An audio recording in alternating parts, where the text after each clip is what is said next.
In the days leading up to the G20 summit here at Los Cabos, Mexico, there were three key risks, I think, that G20 leaders faced. The first, obviously, it was the situation in the Eurozone, and particularly what might happen had the Greek people voted for to repudiate the European-led bailout stabilization package.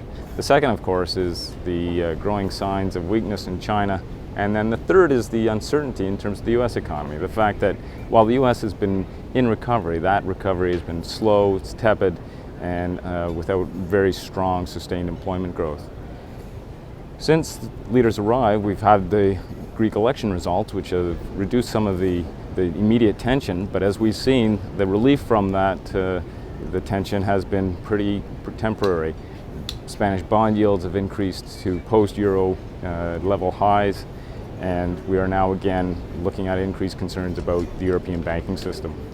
I think these concerns reflect much longer, or could potentially reflect much longer challenges, and that is keeping the system of open, dynamic international trade and integrated capital markets alive. And as you know, we've developed that system over the last 6 decades or so.